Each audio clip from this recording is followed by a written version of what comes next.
welcome to one and all. Welcome to this evening's London Ballet Circle in Conversation. I'm sure you're all aware of the difficulty graduating students have in securing contracts in a post-COVID ballet world. It's very difficult. Companies are not hiring as they were. In fact, many companies have disappeared, and these young, talented dancers are doing their best to find jobs. There are several initiatives that help these dancers to find work. One of the first and most successful of these programs is GradPro. GradPro is the brainchild of tonight's guest, Julie Bowers. It's in its third year now and going from strength to strength. Besides GradPro, Julie has a very impressive CV in dance, and I think you're going to enjoy hearing all about it and about GradPro. And it's always a great pleasure to welcome back Brandon Lawrence to the LBC. To say we miss him here in the UK would be an understatement, but he's happily dancing up a storm in Zurich with Kathy Marsden and Ballet Zurich. Brandon and Julie are great friends, and they share a tremendous passion for GradPro and for helping young dancers make their way in this very difficult world. So welcome, Julie and Brandon. So nice to have you here tonight. Thank you for having us. Thank you, Susan. Thank you. If you have questions for Julie, please type them in the chat box, which is at the bottom of your screen, and Brandon will get to them. And if you can make sure you add your first name, that's always a nice courtesy to our guest. Now that's enough from me. Please enjoy this evening's In Conversation with Julie Bowers and Brandon Lawrence. Thank you. Hello, everyone. I'm Brandon Lawrence. I'm so happy to be asked back to do an interview myself, to give one. And no one better than Julie, who I know very well. Julie, how are you doing? I'm good, thank you. I'm very excited about this. It's really nice to be asked to talk about my life so far, which is has been quite an interesting one, but very, very challenging, but also very enjoyable. Yeah, you've had a different trajectory to a lot of people who have been in well, any company, but in the Royal Ballet company, and then how it's segued and kind of gone and modified and moved, and it's incredible. But let's go back a little bit of background, because of course we want to get onto the more present stuff.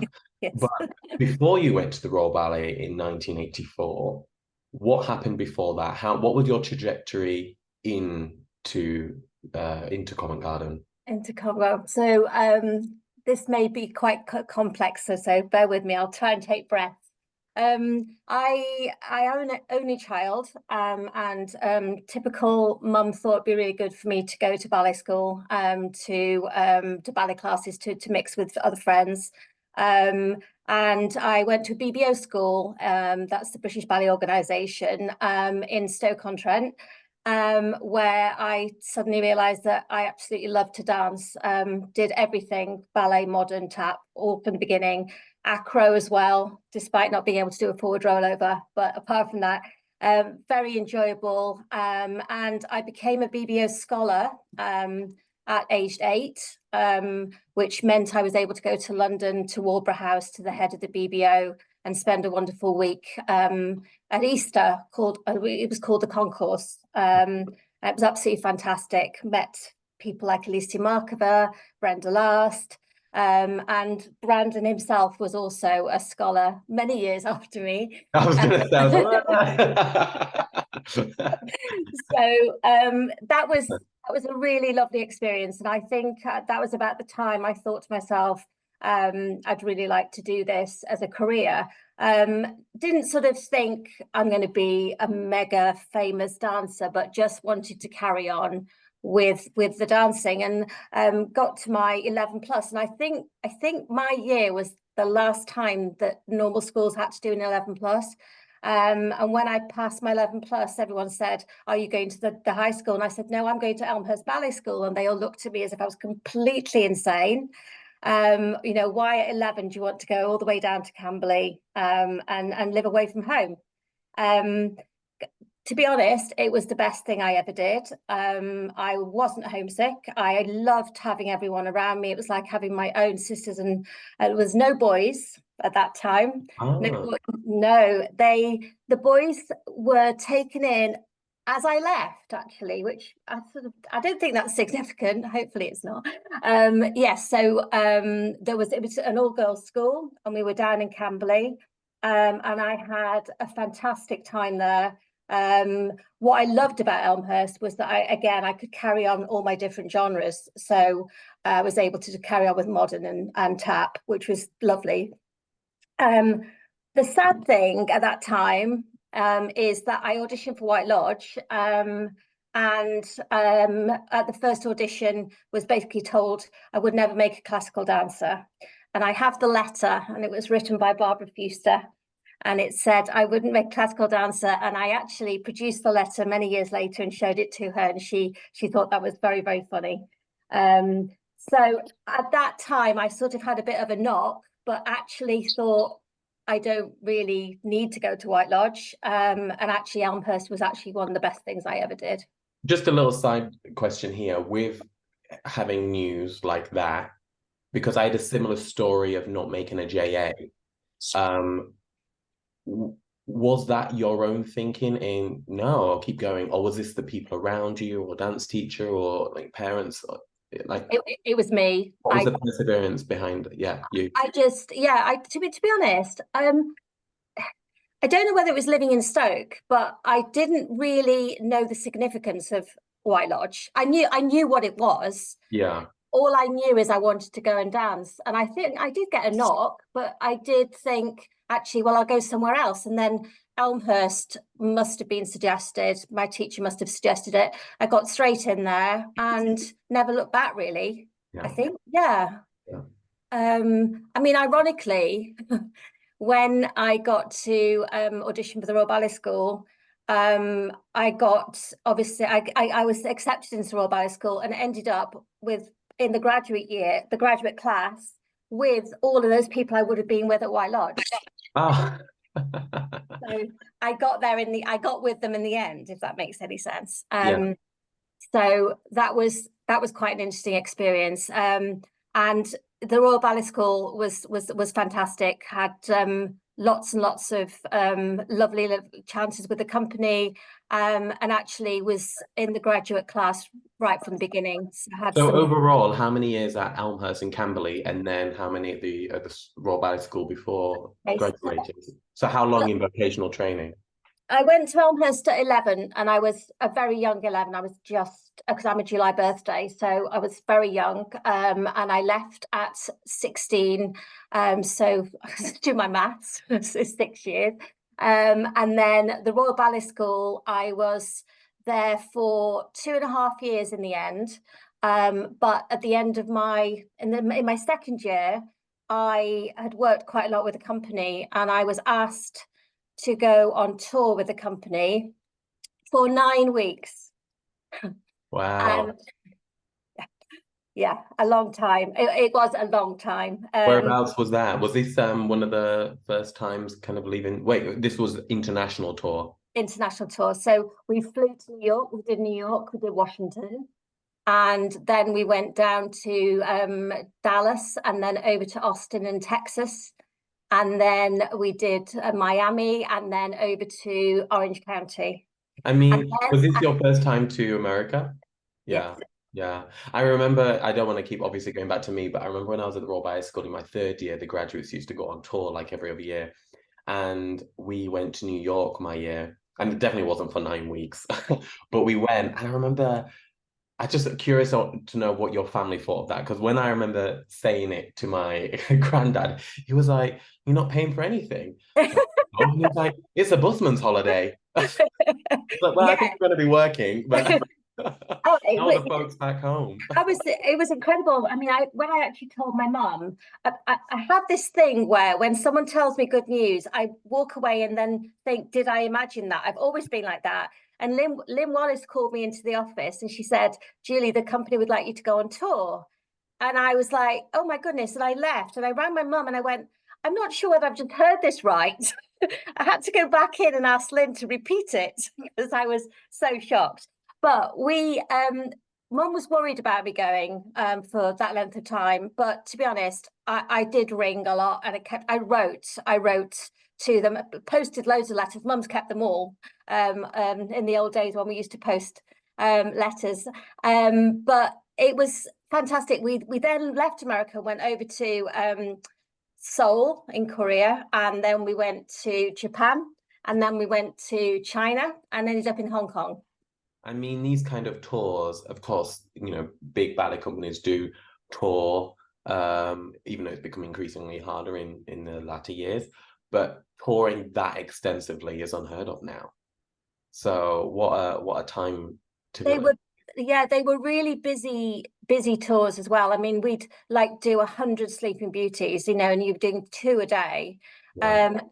But you know, in Japan, it was amazing. I mean, I'm sure, you know, other people have experienced this, but the audiences were fantastic, and they'd be outside the stage door. It was just crowds. Felt like film stars. Yeah. Yeah, no matter what role you're doing as well. Yeah. No, it was it was fantastic. I mean, to be honest, on that first tour, I think my mum had quite a shock because we had a slight earthquake when we were in Japan, and we were in this hotel called the New Atani, and it was a very tall hotel.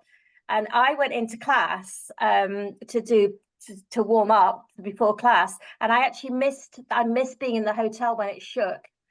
So everyone came into class and said, "Did you feel the earthquake?" And I didn't, because I wasn't in the hotel. But I remember my mother phoning desperately to check I was okay, because they'd heard about it. So I think that was just sort of mum being maternal. But I think the fact that I had the experience of going to all these places, and you know, you're really treated so well, and you're taken to embassies, and you have all these people, you meet these people, and I met Dennis Thatcher, and you go to these.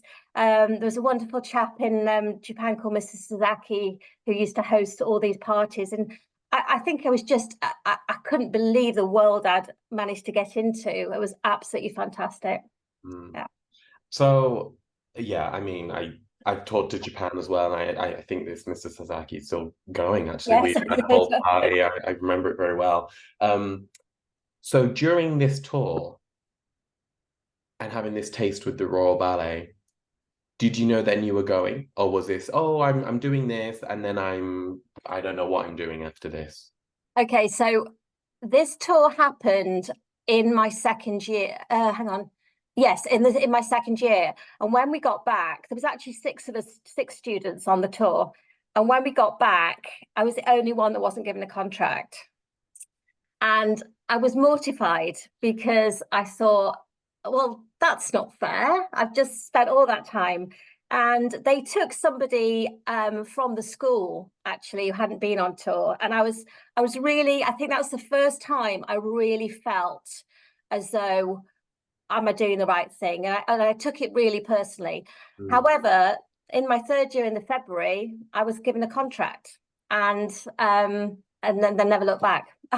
So they must have had an agenda. They must have had an agenda, because but it just seemed very unfair at the time. And I remember thinking, you know, you've just had a wonderful time, but just that was an experience you'll never have again.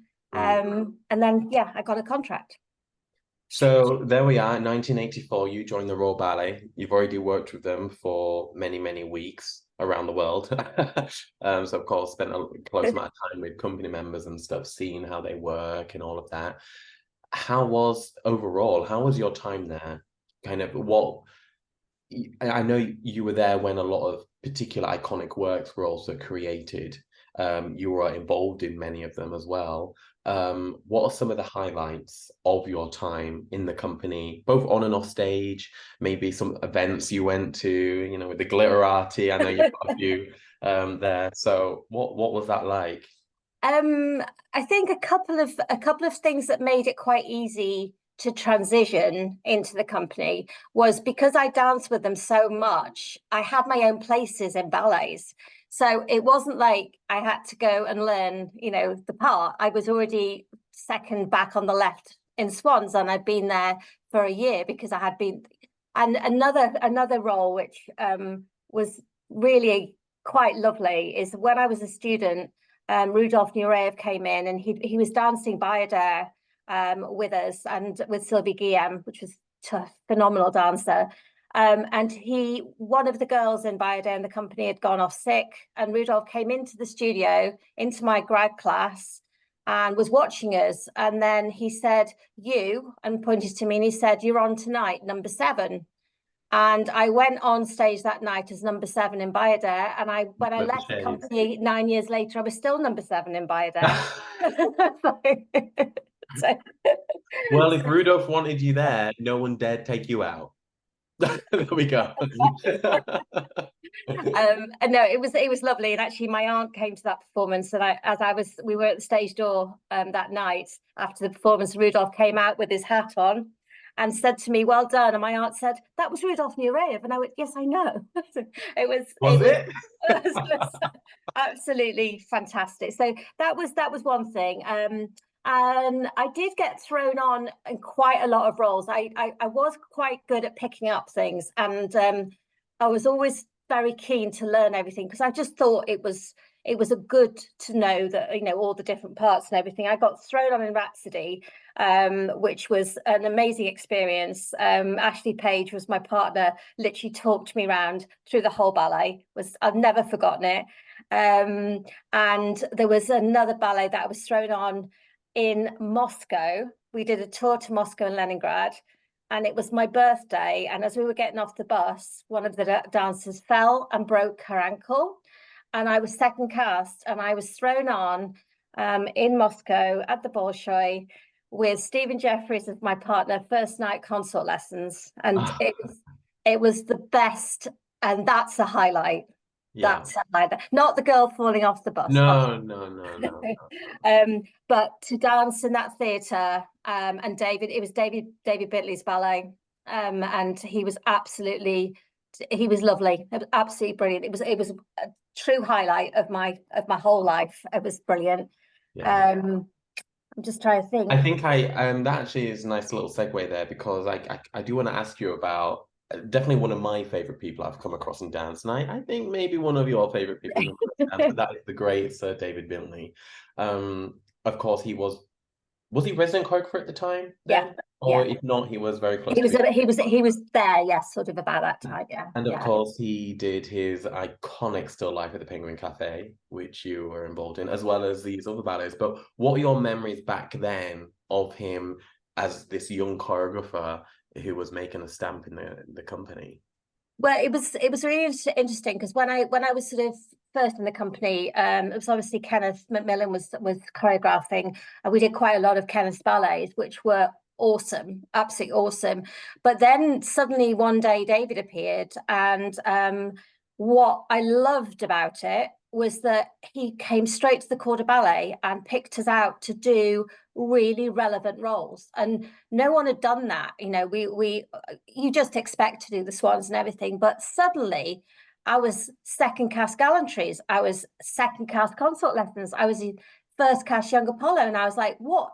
This is just amazing. And what is so wonderful about David is that he makes the ballets so enjoyable to dance, and it feels like a second skin. Absolutely, definitely. I remember feeling that you could really get into the roles, and it was all, a lot of ballets were very neoclassical, which I really like.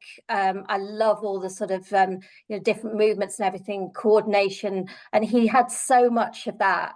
And then when he did Still Life at Penguin Cafe, it was brilliant, because he came and told us what he was going to do, but he hadn't even choreographed any of it. He had ideas.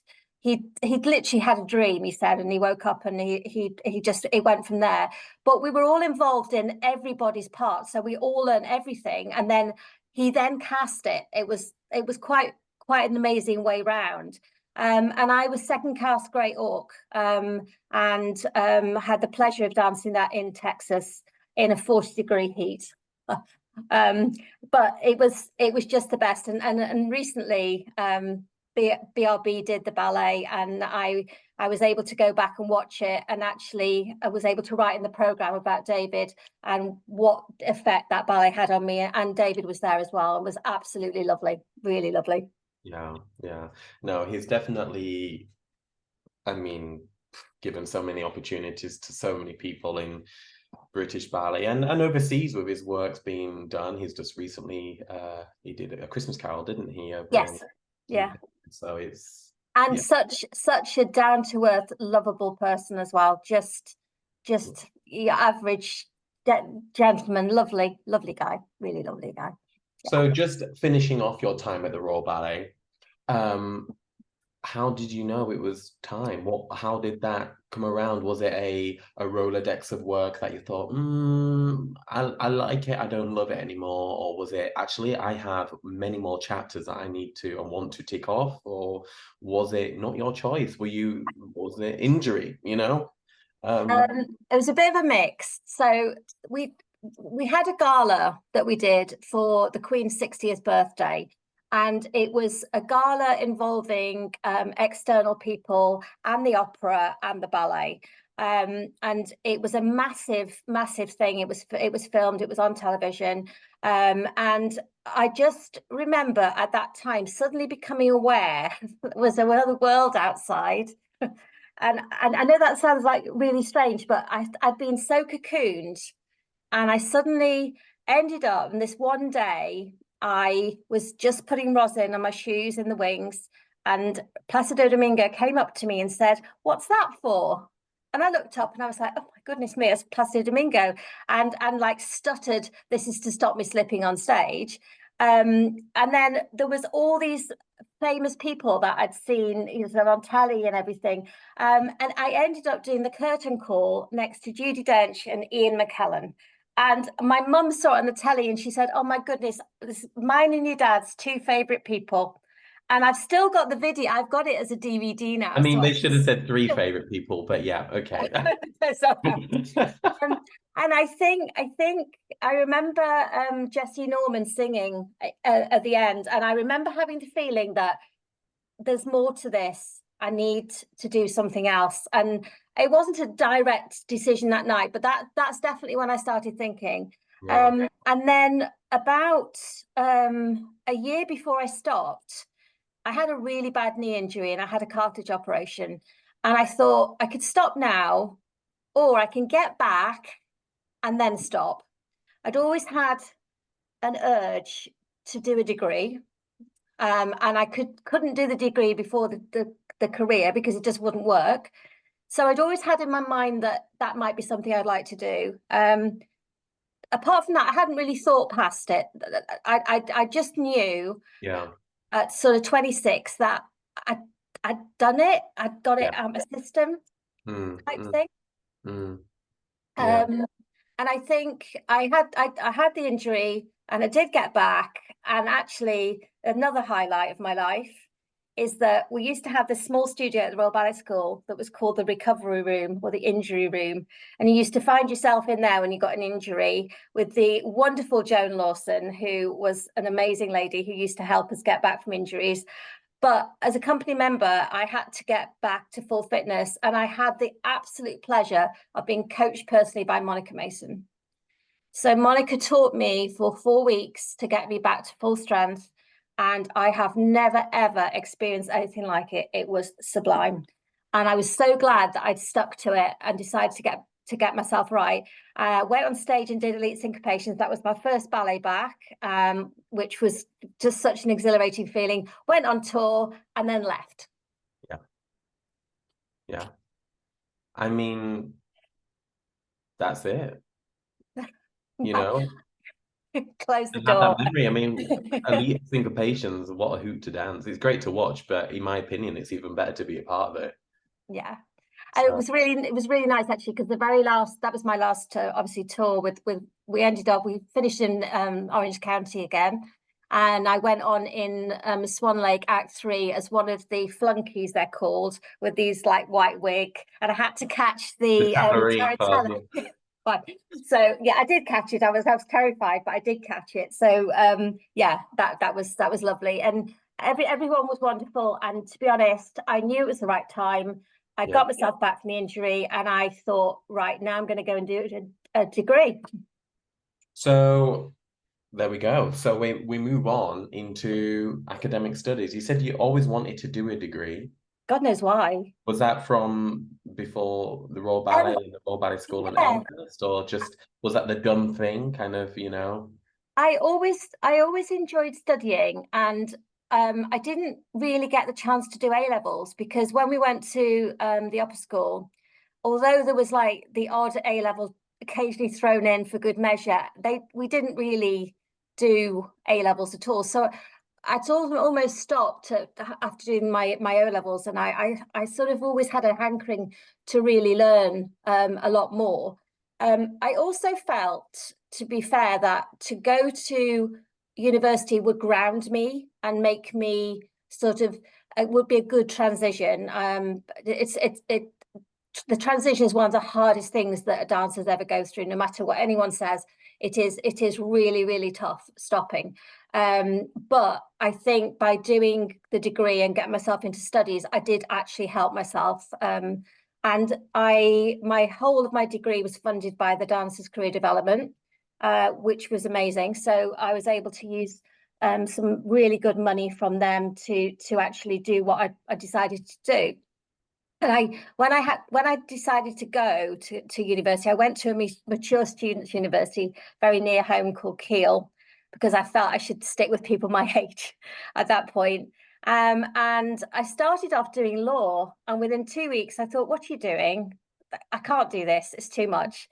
So I thought about my dancing and thought, "You've got to do a dissertation at the end of this. You've got to write 10,000 words about 2 subjects."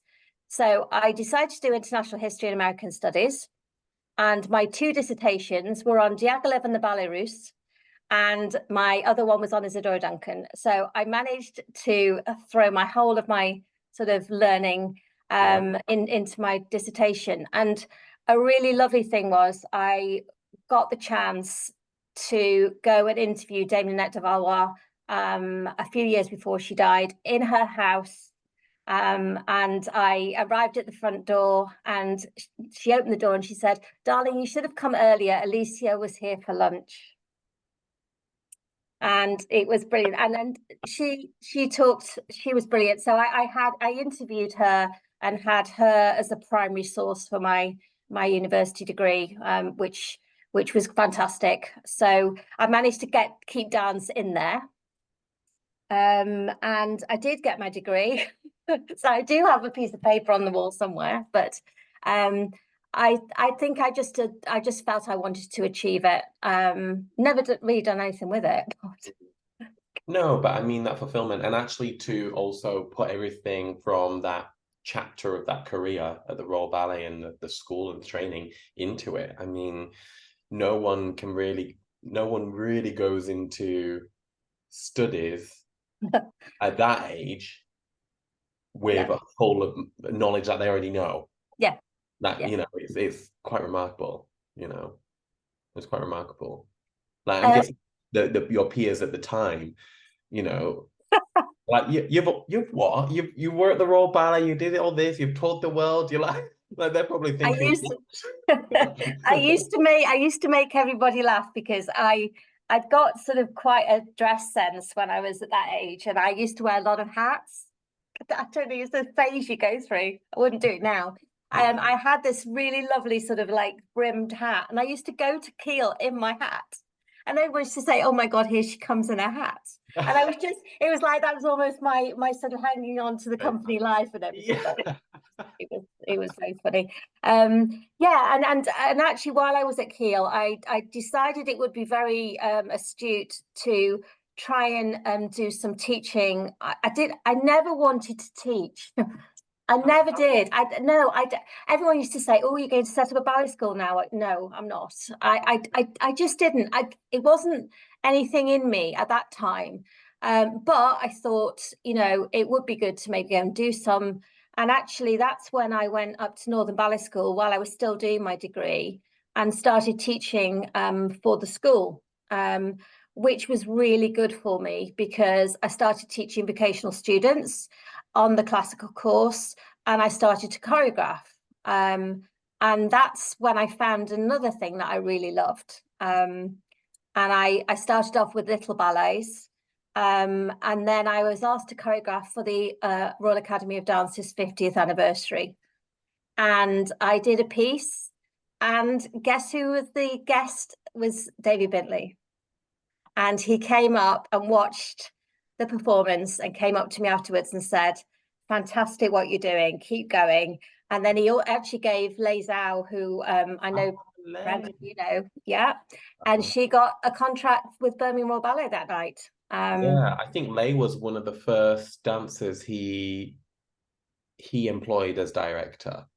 Of course, you know, there was all the dancers that Peter Wright had employed, but I think as David being there, she was one of the first ones of that crop, because she retired in my first season at Birmingham Royal Ballet and then taught for many years at Elmhurst. Such a lovely lady and a wonderful dancer. Yeah, absolutely. So yeah, that was quite a coincidence actually. And also Antoinette Sibley came to that performance as well, and she was very complimentary about the choreography and everything. So I really enjoyed it, and I then actually went on to go to Hammond, where I was deputy head of dance. I started to see a pathway forming in more sort of project management and event management and timetabling and scheduling. I did teach at Hammond, I did choreograph, but I started to really enjoy the organizing of everything. And I think that's when I started to think, I want to go into something that's to do with dance, but not just teaching, if that makes sense. Yeah, more of the workings behind the scenes as well. Well, you did where I've got it here, project management. Yes. So of course that was kind of brewing then, you know, when we think about all the stuff you've done with RAD, BBO, and of course GradPro, it was already brewing then, the project management and stuff. Wow. Well, it was quite interesting because when I'm going to skip forward slightly, and then I went over to Canada for 2 years with my family to live. And while I was over there, I did work for the RAD in Canada, but I had a lot of spare time, which I don't like. And I decided to do a diploma in event management online with Brighton University. And actually, it was one of the most challenging things I've ever done in my life, as it was project management about organizing weddings and what goes wrong if it rains and all that sort of stuff. What goes wrong if it or if the marquee gets, I know, all this kind of stuff. And I remember, and it was quite interesting because it was 6 modules, and the first module I got merit, and I was like, and I got merit, and I was like, Judy, this is really good, this is good, this is, and I got distinction for the second module, and I was like, yes. So still competitive, still wanting to just get it all right, but it was really good. And actually it was a very good, it's helped me a lot in the way I look at things and events, and I've done lots and lots of organizing since, but it was also a challenge, which was really good as well. Yeah. So Royal Ballet, done. Study, teaching and choreographing, Northern Ballet School. Then at Hammond, doing lots there. Yeah. Head of dance. Yeah. Then went to Canada for 2 years with your family. Before that, then I decided I better have children. So I thought I had to, I didn't think that. Okay. So basically, when I was at Hammond, I decided that we were going to have children. So it's quite a funny story actually. I was expecting while I was teaching, and the principal of the school actually told me not to tell anyone because she didn't want any upset in me leaving. So I had to hide it. This was the age where, you know, you had to hide things, or you had to get married at the out of term time and all this kind of thing. So nobody really knew I was expecting until I did leave in the December. So while I was off having children, I formed the Staffordshire Youth Ballet, which was great because I was obviously looking after Hannah, my eldest, and I had for the first time in my life, I had time to really think. And I started to get ideas about how to help young students. I thought I'd do it in Staffordshire because that's where I'm living. and actually ended up having some really fantastic, almost like an associate scheme. But then they all worked up to a performance. So it was really lovely. And they were all local children. And I had my first interview on Radio Stoke about it. And the local newspaper did an article, local girl comes home from Royal Ballet, starts own youth company, all this. It was lovely. And I just thought, yes, I have come home, and it's really nice to be able to do something back where I started. So that was that. And then I was expecting my second child, and a job came at the RAD, the Royal Academy of Dance, which was working from home. And it was a regional administrator looking after 3 counties in the UK, looking after exams and teaching qualifications. And I thought, this is perfect. I'll have this job while I'm got the 2 children at home. And I basically started work at the RAD, and that was in 2001. And my daughter was 4 weeks old. My second daughter was 4 weeks old. And then really that's when all of the events started, and that's when I knew where I was going. Yeah. Wow, okay. So then you were at the RAD, essentially, even though working from home. On all of that time, had you had, I don't want to say mourned, but I'm going to say mourned. You mourned leaving the Royal Ballet and everything. Was there any kind of oh, what if I would have carried on, or anything? Or was it like, no, this is the new chapter. No, I'm on another, a rebirth of something else now. Because I find it so refreshing with dancers, and I love it. I find it so inspirational when I hear dancers who have had a good dose of something and they've loved it and appreciated it for what it is, and they're like, I'm doing this now. I find it so amazing. I never looked back. I never did. I never thought, I wish I'd have done that, or I wish I'd have. I think probably the only thing that I had regretted up to that bit, and it's such a tiny thing, but I will say what it is because it's important, really. I didn't get the right mark in my advanced exam, my ballet exam, to do the Adeline Jenny Award, and it was something I really, really regretted. And it was no one's fault. It was my fault. And I had to see peers go and do it. And years later, when I was working at the RAD, it was really, really hard to swallow. And the fact that we're talking about alumni, and I was like, I never did that. And anyway, that was one of the reasons why GradPro, which we'll come to soon, is so important to me, because I actually feel like I've got my own Jenny. So that was just a little thing, but as the company know, and I think when I was choreographing and I'd go on stage at the end and bow with the cast, that was it. That was lovely, because I was going on stage, but I wasn't having to dance. So it was that work in the studio and seeing that those individuals bring something to fruition as a team with you. No, I get that. I mean, it's satisfying in many areas, and fulfilling. Okay, so of course my journey with you stemmed from BBO. So how did you go from RAD to BBO? What happened there? Okay, so we can skip through this quite quickly, actually. So I was 13 years at the RAD, and then we then ended up going to Canada, as I said before, for family. My husband had a job over there, and when he came home one day and he said, unfortunately, we've got to go back, because the company that I got the visa with has been taken over, and so we were suddenly faced with having to come back to the UK with neither of us had a job. So I wrote to the RAD and they had no jobs, and then I saw a job for the BBO, and I thought, well, I might as well go for it. And Paul said, go for it. So I applied for this job. I did my interview on Zoom. Actually, no, not Zoom, Skype. Yes, the old-fashioned Skype. It was before COVID. And had my interview with Nick Espinosa and the then CEO, Robin Bloor. And they said, we're not recruiting straight away. It could be a few months. I said, great, I'm coming back to the UK. Moved back, got a second interview, and became head of membership. at BBO. And that was when I was suddenly thinking, this is really nice. I've come back to BBO from being a child. It's quite a nice circle.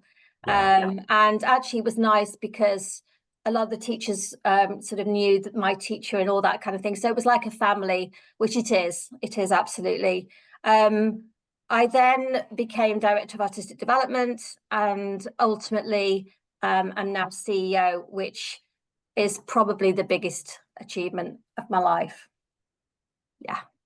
And then with you, Brandon, of course, when I got to BBO, one of the things I was very keen on doing was building up the patrons, and it's very important to have influential people.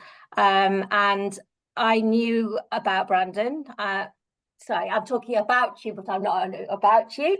And I remember us meeting in Pret at Birmingham Station, and I said to you, would you like to be a patron? And that is where our friendship started. And I know that since then we've just worked so well together on things, which has been wonderful. And you've been at the brunt of my ideas and phone calls and let's do this. So when I got to the BBO, got Sir David Bintley as a vice president, Brandon, obviously yourself as patron, and I think really once I got into the BBO, I started to have a bit more time to be able to think about other people and other projects, and that's pretty much where, I mean, with COVID, you and I kept in touch. Well, this is a thing. I think it's always going to be a subject of how did you cope with COVID? How did you cope with COVID? But how did the organization BBO cope with COVID? Because this is has an umbrella of schools, and let's say around the world. It's not restricted just to the UK at all. How did that cope? How was that? How did you keep the morale and stay with us, keep going? Of course, we're all at different stages. The mental health aspect of it as well, not just for the individual, the students, but also the teachers, these who have a business to run. Yeah. It was very bizarre because the day that we were told we were going into lockdown, I remember it being announced on the television. And the very next day, I set up I think it was still a Skype call. I don't think I was on Zoom straight away, but I know we went over to that. And I started straight away making sure the membership were keeping in touch. I wanted to make sure that they were okay. And we ended up having, I never know whether it's twice weekly. Yes, twice weekly meetings. And they used to come on and we used to have tea and cake and talk. And everyone started to really use it as a sounding board for how they were coping. I ended up doing a student one as well. I had a lot of students coming on about anxiety. And then Brandon, obviously I approached you about us doing a couple of competitions. Brandon... Well, actually, just before that, I remember you were looking at all aspects of the organization and teacher qualifications. That was one... maybe the first conversation we had, and you were looking at how, okay, company dancers, I mean, this is how amazing you are. You were thinking of people who are in companies going, okay, what are they doing at home, because they can't be in the theatre. I wonder if any of these professional dancers are interested in teaching qualifications. So we had the conversation because you were looking at with the TQ team on how something can be formed for professional dancers to essentially start studying and getting a qualification. And I remember it so well having that and having so many questions and firing them to you and all of this. And I gained my TQ qualification through lockdown. I'm so pleased I did it. And that really came from you looking after not just the organization, but also professional dancers. Yeah, I think the day I said to you, Brandon would actually be a big guinea pig for me and do your teacher qualification. And I think from that as well, you've got basically loads of people have done the level 5 teacher qualification, which has been brilliant. Ian Mackay and Joseph Cayley, and you really started a trend, which is fantastic. But it was one of those things. I think I also thought that I never got myself a teaching qualification, and sort of looked at, we were talking and you said, I don't really know what to do. thought, well, why don't you do it now while you can't do anything else? Because you literally, you know, so that came out of that. And I think when we were starting to talk about the students, we were thinking about their mental health, and we actually put together this competition, didn't we, where we asked the students to write a paragraph about how they were coping during COVID. Yeah. And it was fascinating. I still have got them all, and one day I will put them in a book because it was amazing. And we did this amazing competition to this piece of music that they all choreographed separate minutes to, and Brandon did an amazing job of putting it all together. Well, I remember we thought, okay, how should we should really make this something, you know? And of course, there was no rule book. There was no book telling you how to coordinate 2020, 2021, some of 2022. But we thought, okay, why don't we essentially create our own kind of 3-act ballet? So we approached, I remember Andrew Christie, Yeah. who we both know, who is a musician and a composer, and we got a piece of music commissioned from him, 3 different movements. We asked the dancers to choose one. We didn't really give them rules, you know? Why give them rules when that's all we were hearing on the TV, you know? So that was really kind of the creativity unlocked. And then also, again, having David involved, it was amazing. It was so satisfying to be able to do it, and it was really touching to hear exactly what you said about the paragraphs they had written, and to see the movement come out, and just their different settings they were in. You know, some of them chose to be outside, some of them chose to be in, you know, their nook where we all were during that lockdown period, just down to what they were wearing, or if they were using props. Just, it was really touching to see them express themselves in something that's meant to have been such a restricted time. Yeah, absolutely. And I think at that moment, really, I started to think, this is what I'm supposed to be doing. I'm supposed to be helping graduates or students. There must be something. And Brandon and I had a couple of conversations, didn't we, where we sort of had ideas, and then because of COVID, it was all sort of like put on hold. And then, if you remember, I phoned you from a lay-by and I said, I've got an idea, and we've got to do this. And that was really the start of GradPro. So we've got a little clip to show, which is only something I put on Instagram the other day. It's just a little bit to give you an idea of the artistic coaches, some of the dancers, and really the GradPro story that is so far. And then we'll talk about GradPro. It's okay.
As just a hastily put together Instagram. Do you know, that brings so lots of memories back a little bit, you know, when I see some of the original faces who kind of trusted us really and kind of came on board, because Judy really did come with the seeds of this project. I cannot take any credit for the idea or anything like that, but when you came to me, I thought, oh gosh, there is something here. How can I help beyond all the other crazy stuff that's going on with, you know, performances and rehearsing. And I remember saying to you, of course, we need to be in touch with other companies, but I think what would really help strengthen it is to have the ambassadors. So we need to look at the dancers within these companies. And, you know, straight away, I was like, we need Dominic North. Yes. You know, we both were at the same dance school up in Yorkshire, so we're kind of cut from the same cloth. I knew definitely Dom North, New Adventures. Obviously, there were some names we couldn't get. There's no point me discussing those names because they were very busy. It's not that they didn't want to do it; they were just very busy. But it was so great to, of course, have Claire Calver on board. There was myself at BRB. Bethany has been an absolute treasure. A treasure to GradPro. She shouldn't be underestimated at all in the magic she can make happen. Oh my gosh, help me out. Who else has been Sean. I mean, I was with him today. He knows I'm doing this right now. I mean, Sean, I've known him since I was 13, 14. That guy is, he's always going to do well in whatever he does. So, but this was part of our understanding. We thought if we could create a team, this GradPro team, and then it's something that builds, because when you say you're a part of something and then people start thinking, oh, what's this? What's that? And that's how the conversation begins. So it's like we wanted to create a faculty of magic almost that kind of sprinkles around the different companies, in hope, which I believe has happened, that directors or choreographers or people who can provide opportunities for these young talented dancers will take note and want to be involved. Absolutely. And it all came from you, Julie. I think that was probably, you know, we got it. We had a Zoom, didn't we, with the 7 of them at the time. And what was so lovely is that Dominic had just said, I've just been down to Tring and I've seen exactly what you're talking about. There are these dancers who are literally stuck in limbo. They've had on-off training over COVID. They have no jobs to go to, and there's a real problem. And I remember him saying that. So he'd seen, like, firsthand what Brandon and I were thinking we wanted to help. And I think that was the moment then we thought, this is great. We've got the right people. I've definitely got the right people. Alex Campbell also helped us out at the beginning as well. And I think sort of the basis of GradPro at the beginning was, if I say to mop up the graduates, that sounds wrong, but basically we had this pool of graduates who had graduated in 2019, 2020, who were literally all over the place and had no direction. And we wanted to help, didn't we? You know, there's no way, no one could promise employment, no one can promise jobs or anything like that, but what we can do is provide a platform, an opportunity, and also a focus, you know, a focus for, you know, dancers to aim for. I believe there's something that is so common in all dancers, is that we love deadlines, we like structure, we like setting out a goal to run and achieve it. And that's what we wanted to do, which would help the mindset, help the mental health, and then hopefully present them, which not hopefully, because it did present them in the best light. We didn't give them rules, you know, when it came to the creativity thing, other than, of course, it may be a duration, you know, we can't choreograph for 5-10 minutes. But we didn't want to give them rules of, even in terms of which way round they wanted to dance their variation, you know, classical first or their own creation. Like, this is their opportunity, and that's what we wanted to do. And anything, you know, no question was a silly one, was it? You know, we wanted to also learn on how we can navigate this and give it the best shot, you know, for the youngsters.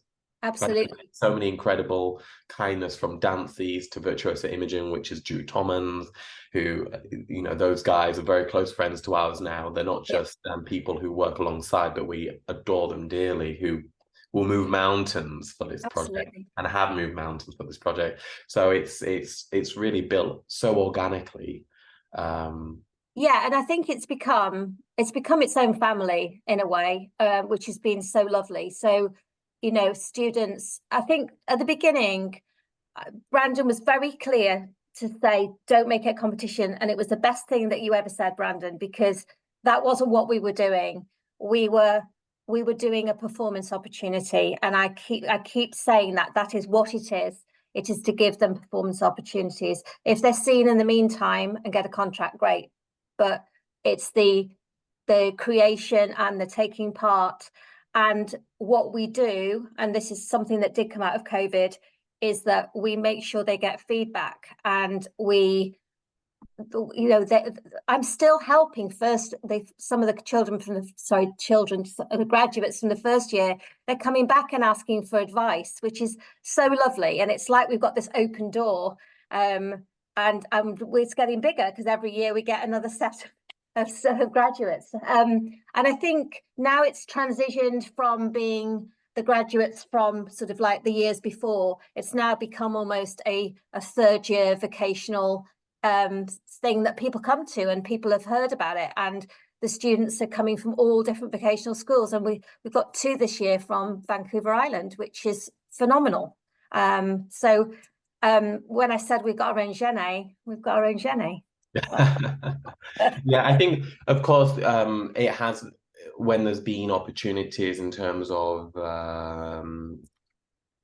monetary awards of such or something like that, of course not everyone can have the same. It does get very difficult, but my idea of staying away from maybe a word of competition is that, especially coming out of that lockdown environment, I think the last thing they wanted to do is to feel they were just pushing and trying to get by to win a competition. Yeah. I wanted their focus to be on creativity and dance and a goal of a platform, rather than I need to be number one, because it's so subjective. It's what we do, and that's what's great about also having a varied panel who are able to discuss, what they think they like, and what they know they like.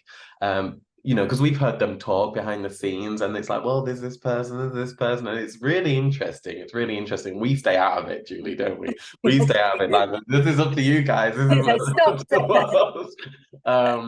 But it's really wonderful, and I'm just really taken back by the kindness that people, like, even seeing Symphony Harvey's face pop up, and Zenaida, who was out teaching here a few weeks ago. Actually, Cynthia's coming in a few weeks to guest teach here in Zurich. But just to see Tutu Zali, I saw him earlier today, his piece premieres on Saturday. So to see these, these kind of names out of the upcoming, all the kind of legendary status they already have, to be showing that kindness and supporting this, it speaks volumes.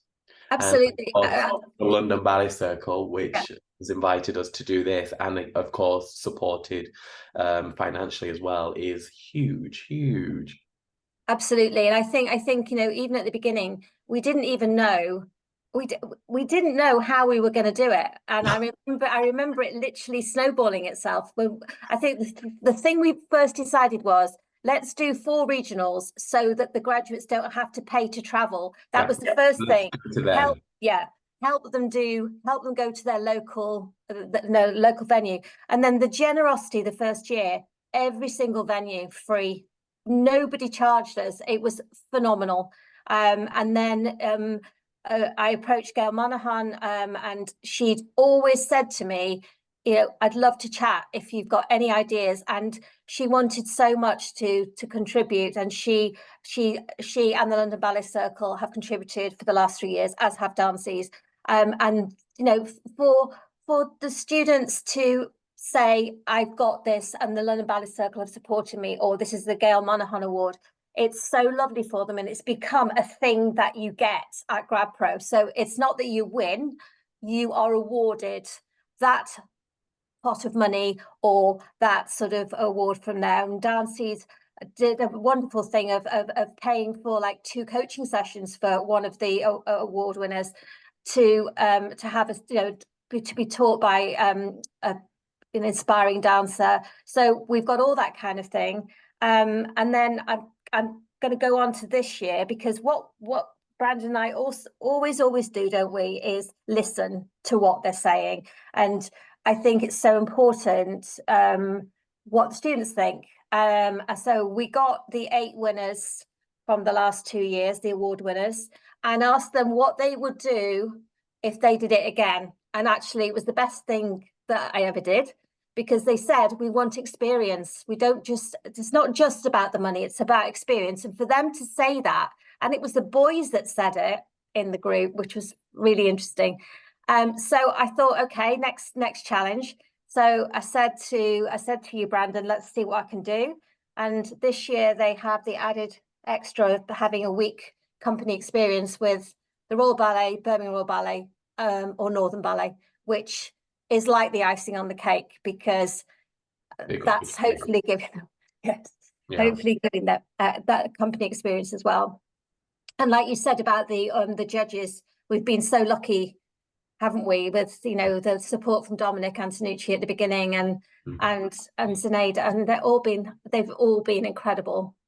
Ivan Putrov. Oh, it sounds like a wish list. It is. I know, it's and also, and you know, I have to thank Susan as well. And I know she's on here, but Susan has been incredible support through GradPro. She has been on the desk helping at registration, and it's just been an absolute pleasure. And to be honest, we've become really, really good friends. And I think when you were saying earlier, Brandon, about the friendships with Drew and Sam at Dances, we've got this whole new group of people who bring so much experience to the project, and it makes it all like a really wonderful experience to do each year. It almost kind of makes me think, what's the next project we can take it on? If it's not dance, we can do it because the team is good. Do you know what I mean? Yes. Is that thing when the idea pops in your head and you go, no, go away. I mean, of course, we're not going to play all of our cards, but we will just say that there's always ideas that, well, definitely ideas that Julie has and discusses with me. And we're like, okay, we have this, maybe not this year, but it's big stuff. So we should say to everyone, just keep watching. You know, there's things on the horizon. You know, it's definitely not the end of GradPro. And it's also, you always say to me, take it steady, build it. Don't let it was me rushing to the gate. And it's really, really good. Hold back. Because the way that the project has developed, and obviously we added the summer intensive, which we hold at Birmingham Royal Ballet, is, you know, that's added another layer to it, and each time we add a layer, we see other potential. So it's become a real wonderful project to help graduates, and I think the way they all report back about it and the way they pass on. Somebody said the other day, oh, I've got to do this because she told me I had to. And I was like, okay, fine. You know, it's really wonderful. And I think also people were a bit nervous at the beginning, some of the vocational schools, but now they're coming from everywhere. And it's almost, hopefully, it's become a thing you do in your third year, which is really lovely. And we're still getting graduates from years before coming back, which is lovely as well. So yeah. Well, we are coming towards the end of our time, unfortunately, but we have one question in the box, and anyone, if there's any more questions, please do type them in. But this one is from Martha in the Netherlands, saying, you loved to dance. When you stopped dancing as a professional dancer, didn't you miss the dancing? Did you continue to go to class? Okay, so that's quite interesting, because when I stopped, I literally did stop, and I didn't miss it at all then at that time. I did go to the gym and I kept fit, because that's what I was, you know, born to do, to keep fit, and that was always in the thing. But very interestingly, during COVID, I started doing bar again, and I really got hooked, and my body remembered what I'd done all those years ago. And in fact, one of the GradPro team, Louise, she teaches over 100 adults a week, and she did it all through Zoom. And it actually was one of my saving graces, that I would literally have my computer on for work, and I would do my ballet bar.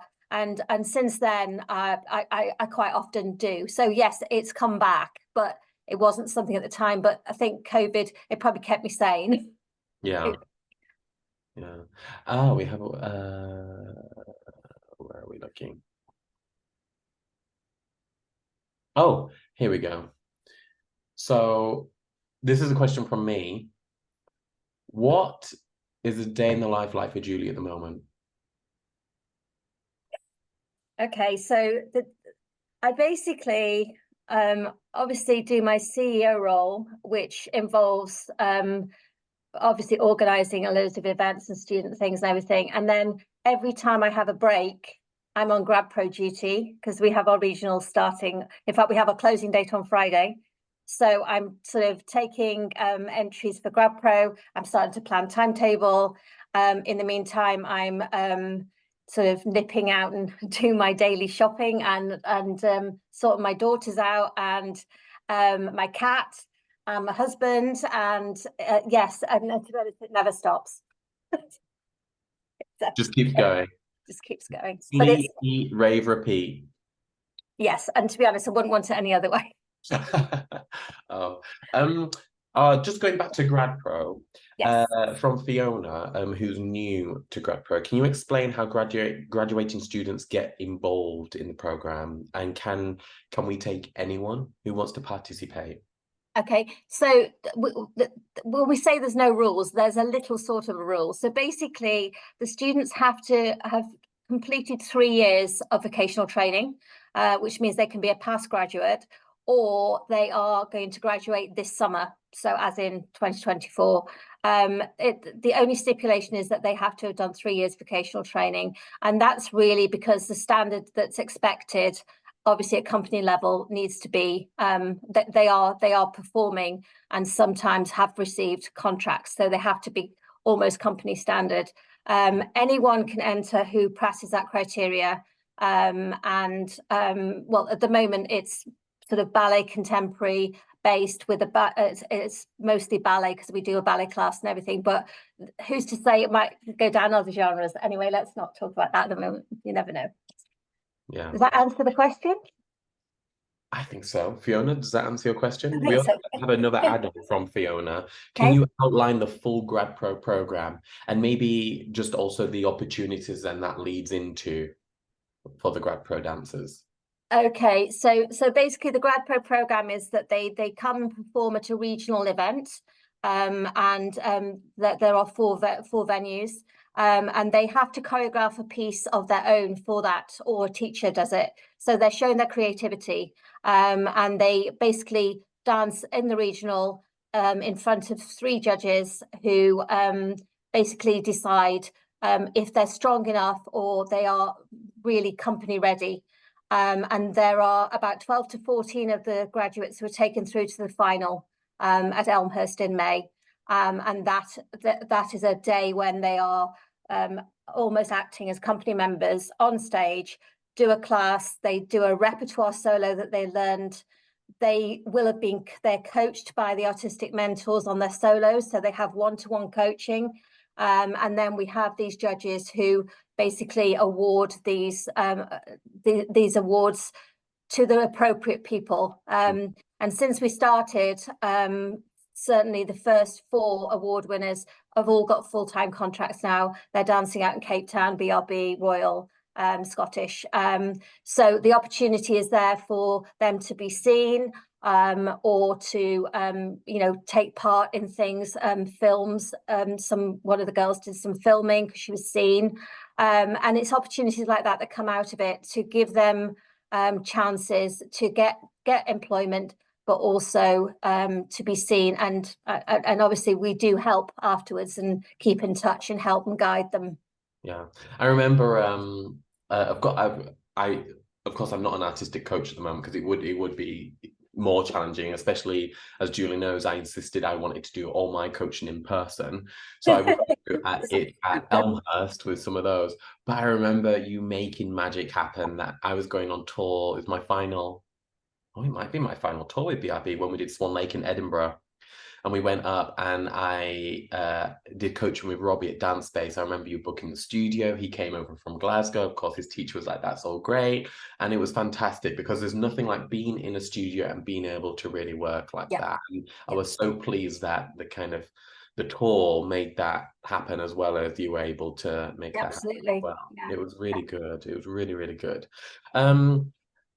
How is, from Fiona again, just a little add-on, how is it funded? How is GradPro funded?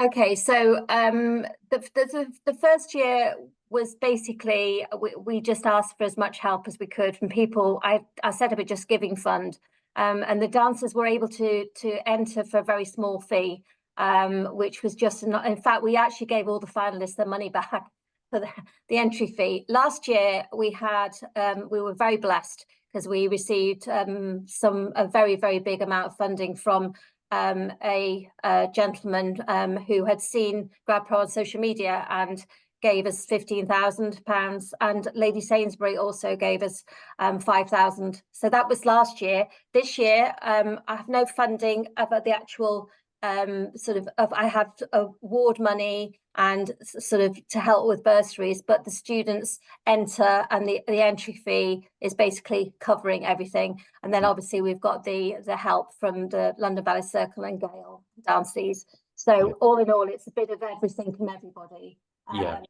So when I've said that I'm really blown away and set back by the kindness of people, that also goes for time that has been given for free.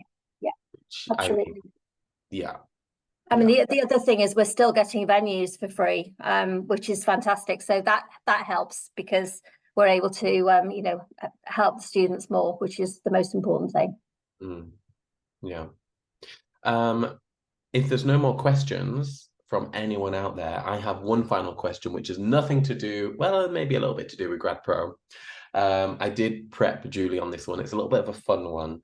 That with all the projects you're doing and the things you're involved with, if you were hosting a dinner on Friday night and you could invite 5 people from the dance world, influential people, to network, and I don't know, maybe who can take some of these ideas even further, who would they be and what would you cook? Okay. Well, I'd cook beef stroganoff because it's my favorite. And I absolutely love it. You have to think about it. Just think about the guests. That's the easy bit. It would have to be Lady Sainsbury because I had the pleasure of having afternoon tea with her last year, and she was my solos teacher at Royal Ballet School. So and has known me a very long time, and she's somebody who's been so helpful and supportive. So definitely her. I think David Bentley would have to be there, because he's always still helping.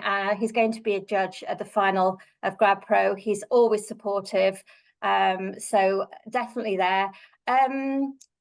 Probably Kenny Tharp, and Kenny Tharp is somebody who I've got to know quite well over the last few years, because he and I really get each other, and I think he's really, really keen on helping BBO and supporting. So definitely Kenny. I think I might ask, just trying to think, possibly a royal family member might be useful. Okay. Maybe Catherine, to have a little bit of, just a little bit. And actually, she loves the ballet, so that would be. Does this person have to be alive? No, I'll go for whoever you want. I probably would say Dame Margot. I met her once, and she was the most phenomenal character I've ever come across. And she could probably have some ideas of her own for going forward for this. So. Yeah, there you go, beef stroganoff. You can come as well. Yay! I'll just make the tea and pour the drinks. And just so we can do a little plug for London Ballet Circle, we are opening up the Claw Studio regional in London on the 11th of February at the Opera House, for London Ballet Circle members to come and watch the regional. We thought that would be lovely. So if you haven't signed up already, Susan will sort you out. Thank There you. we have it. There we have it. If there's nothing else that people would like to ask, that's our conversation between Julie Bowers and myself. Thank you. Thanks, Brandon. A pleasure, as always.